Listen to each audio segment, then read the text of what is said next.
Today I saw some nonsense from some evangelist or whatever, and so I thought it would be a really good idea to debunk some of what he was saying. We don't need to go to saints or loas to get to God, and the only way... First of all, you don't. We already know that. We don't need you to tell us that. God and the ancestors and the Loi, they live cohesively together. They all have their place within our lives and within our practice. We aren't going to them to get to God. He's already within us. How many years would you say you've been doing voodoo your whole life? How are you going to come to someone who's been practicing something for almost more than you've been alive and then try to tell them what their practice is all about? I used to be in voodoo. I was going to be a Uga, and I was going to sleep in the cemetery and everything.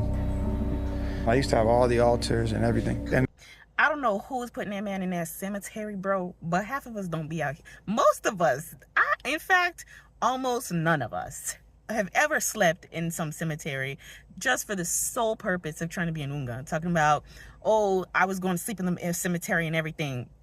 Okay, I hope you enjoyed that. Bro, it's her face for me. You can tell she's like absolutely so done with this little boy coming into her shop right now. I'm done. do you believe in God?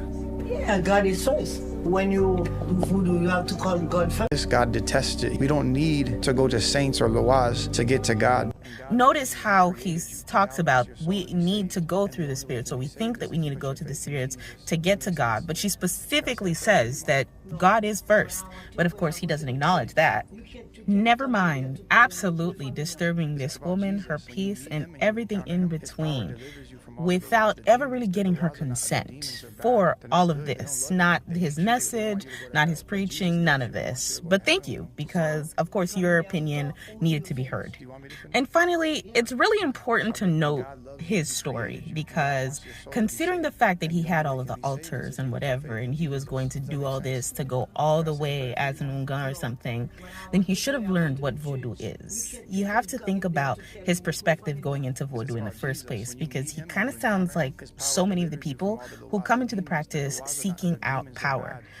I'm not sure if he's Haitian, doesn't look that way, but for so many of us, it's an ancestral practice. It's something that we've inherited. It's something that's a part of our culture. We take pride in, and we continue the work of the practice and continue preserving the practice because it's sacred.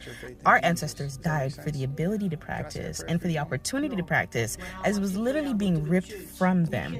And this guy wants to come in talking about, oh, you know, I almost slept in a cemetery or whatever. Like that's supposed to be some kind of core foundation of Vodou. Bye.